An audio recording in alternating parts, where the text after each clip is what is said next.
ಎಲ್ಲರನ್ನೂ ಖುಷಿಯಾಗಿಡೋಕೆ ಹೋಗ್ಬೇಡಿ, ನಿಮ್ಮ ಮಾನಸಿಕ ಆರೋಗ್ಯ ಹಾಳಾಗುತ್ತೆ, ಹುಷಾರ್. ಎಲ್ಲರನ್ನೂ ಸಂತೋಷವಾಗಿಡುವ ಅಭ್ಯಾಸವು ನಿಮ್ಮ ಮಾನಸಿಕ ಆರೋಗ್ಯದ ಮೇಲೆ ಪರಿಣಾಮ ಬೀರುತ್ತೆ ಗೊತ್ತಾ? ನಿಮ್ಮ ಆದ್ಯತೆಗಳನ್ನು ಕಡೆಗಣಿಸಿ ಮತ್ತೊಬ್ಬರ ಆಸೆಗಳನ್ನು ಪೂರೈಸಲು ಹೋದರೆ ಅದರಿಂದ ನೀವು ಮಾನಸಿಕವಾಗಿ ಕುಗ್ಗಿ ಹೋಗುತ್ತೀರಿ. ದೈಹಿಕ ಆರೋಗ್ಯದಷ್ಟೇ ಮಾನಸಿಕ ಆರೋಗ್ಯದ ಮೆಂಟಲ್ ಹೆಲ್ತ್ ಬಗ್ಗೆಯೂ ಗಮನ ಹರಿಸುವುದು ಮುಖ್ಯ. ಅದನ್ನು ನಿರ್ಲಕ್ಷಿಸಿದರೆ ನೀವು ಆರೋಗ್ಯವಾಗಿರಲು ಸಾಧ್ಯವಿಲ್ಲ. ಕೋಪ, ಒತ್ತಡವು ಮಾನಸಿಕ ಆರೋಗ್ಯದ ಶತ್ರುವಾಗಿದೆ. ಆದರೆ ಇತರರನ್ನು ಸಂತೋಷಪಡಿಸುವ ಅಭ್ಯಾಸವು ನಿಮ್ಮನ್ನು ಮಾನಸಿಕ ಸಮಸ್ಯೆಗಳಿಗೆ ಬಲಿಪಶುವಾಗಿಸುತ್ತದೆ ಎಂದು ನಿಮಗೆ ತಿಳಿದಿದೆ.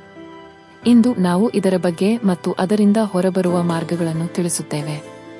ಕೆಲವು ವ್ಯಕ್ತಿಗಳು ಹೇಗಿರುತ್ತಾರೆ ಅಂದ್ರೆ, ಅವರು ಇತರರನ್ನು ಖುಷಿಯಾಗಿಡೋದ್ರಲ್ಲೇ ಸಂತಸಿಸುತ್ತಾರೆ. ಆದರೆ ಅವರಿಗೆ ಗೊತ್ತಿಲ್ಲದೆ ಅವರು ತಮ್ಮ ಈ ಅಭ್ಯಾಸದಿಂದ ತೊಂದರೆಗೀಡಾಗಿದ್ದಾರೆ. ಆದರೆ ಆ ಅಭ್ಯಾಸವನ್ನು ಮಾತ್ರ ಅವರು ಬಿಡೋದಕ್ಕೆ ಒಪ್ಪೋದಿಲ್ಲ. ಅಂತಹ ಜನರನ್ನು ನೀವು ಮನೆ, ನೆರೆಹೊರೆ ಮತ್ತು ಕಚೇರಿಯಲ್ಲಿ ಎಲ್ಲೆಡೆ ಕಾಣಬಹುದು.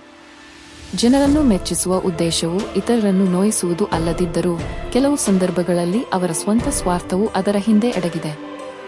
ಬಾಲ್ಯದ ಘಟನೆ, ಭಾವನಾತ್ಮಕ ನೋವು, ವಿಷಯಗಳನ್ನು ತ್ವರಿತವಾಗಿ ಪಡೆಯಲು ಮೊಂಡುತನದಂತಹ ಅನೇಕ ವಿಷಯಗಳು ಇದಕ್ಕೆ ಕಾರಣವಾಗಬಹುದು. ಕಾರಣ ಏನೇ ಇರಲಿ, ಈ ಅಭ್ಯಾಸದಿಂದ ಇತರರನ್ನು ಸಂತೋಷಪಡಿಸುವ ವ್ಯಕ್ತಿ ತಾನು ತುಂಬಾನೇ ನೊಂದುಕೊಂಡಿರುತ್ತಾನೆ ಅನ್ನೋದು ನಿಜ. ನೋ ಎಂದು ಹೇಳಲು ಕಲಿಯಿರಿ.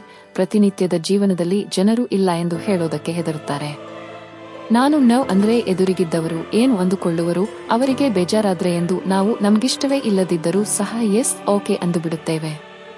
ಆದರೆ ನೀವು ಇಲ್ಲ ಎಂದು ಹೇಳಲು ಕಲಿಯಬೇಕು. ಆಗ ಮಾತ್ರ ನೀವು ಈ ಅಭ್ಯಾಸದಿಂದ ಹೊರಬರಲು ಸಾಧ್ಯವಾಗುತ್ತದೆ. ಇದು ಕಷ್ಟಕರವಾಗಬಹುದು ನಿಜ, ಆದರೆ ನೀವು ನಿಮ್ಮ ಮಾನಸಿಕ ಆರೋಗ್ಯದ ಬಗ್ಗೆ ಯೋಚಿಸಬೇಕು.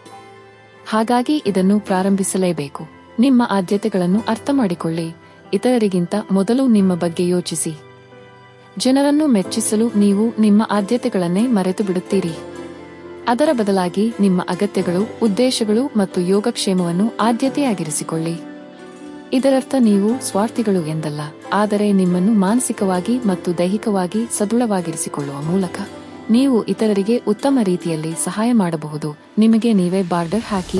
ಇತರರನ್ನು ಸಂತೋಷಪಡಿಸುವ ಪ್ರಕ್ರಿಯೆಯಲ್ಲಿ ನೀವು ಒಳಗೆ ಕೋಪಗೊಳ್ಳುತ್ತಿದ್ದರೆ ಮತ್ತು ಆ ಕೆಲಸವನ್ನು ಇಷ್ಟವಿಲ್ಲದೆ ಮಾಡುತ್ತಿದ್ದರೆ ನೀವು ಅದರಲ್ಲಿ ನಿಮಗೆ ಹಾನಿ ಮಾಡುತ್ತಿದ್ದೀರಿ. ಪರಿಹಾರವೆಂದರೆ ನಿಮ್ಮ ಮಿತಿಗಳನ್ನು ನಿಗದಿಪಡಿಸುವುದು. ನಿಮ್ಮ ಸಾಮರ್ಥ್ಯವನ್ನು ಮೀರಿ ಹೋಗಬೇಡಿ ಮತ್ತು ನಿಮಗೆ ನೋವುಂಟು ಮಾಡುವ ಯಾವುದೇ ಕೆಲಸವನ್ನು ಮಾಡಬೇಡಿ. ಎಲ್ಲರನ್ನೂ ಸಂತೋಷವಾಗಿಡುವುದು ಅಸಾಧ್ಯ. ಇದನ್ನು ಅರ್ಥ ಮಾಡಿಕೊಳ್ಳಿ.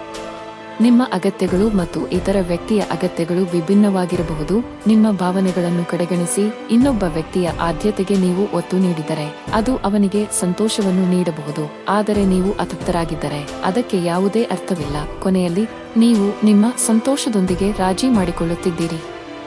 ಎಲ್ಲರನ್ನೂ ಸಂತೋಷವಾಗಿಡೋದು ನಮ್ಮಿಂದ ಅಸಾಧ್ಯ. ಹಾಗಾಗಿ ನಿಮಗೆ ನೀವು ಆದ್ಯತೆ ನೀಡೋದು ಮುಖ್ಯ.